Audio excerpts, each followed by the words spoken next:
Sais-tu comment raconter quelque chose que tu faisais dans le passé, juste avant qu'un autre événement important n'ait lieu?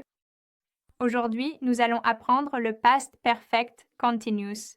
Un temps verbal qui peut être assez intéressant et utile pour parler d'actions qui ont eu lieu avant un autre moment dans le passé, mais qui ont duré un certain temps. Commençons. Pour former le past perfect continuous, on utilise la structure had plus been plus le verbe au gérondif. Par exemple, I had been working for 3 hours when she arrived. C'est-à-dire je travaillais depuis 3 heures quand elle est arrivée.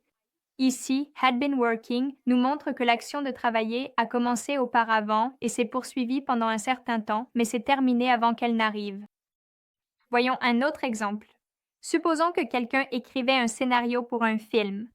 L'action d'écrire avait commencé bien avant que le réalisateur n'arrive sur le plateau. Dans ce cas, on peut dire I had been writing the script for 2 weeks when the director arrived. J'écrivais le scénario depuis 2 semaines quand le réalisateur est arrivé. Ici, le past perfect continuous met en avant la durée pendant laquelle cette activité a eu lieu avant l'arrivée du réalisateur. Voyons maintenant comment nous pouvons utiliser le past perfect continuous dans les questions. Par exemple, si quelqu'un te demande What had you been doing before the meeting? C'est-à-dire qu'avais-tu fait avant la réunion? La réponse pourrait être I had been studying for the exam. J'étudiais pour l'examen.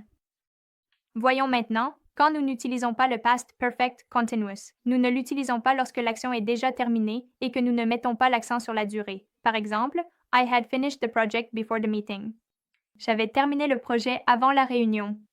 Ici, il ne s'agit pas d'une action qui s'étendait sur une période de temps, mais simplement du fait que le projet a été achevé.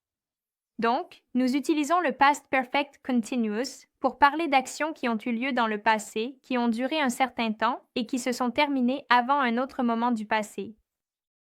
N'oublie pas de voir la leçon complète sur le site pour plus d'informations.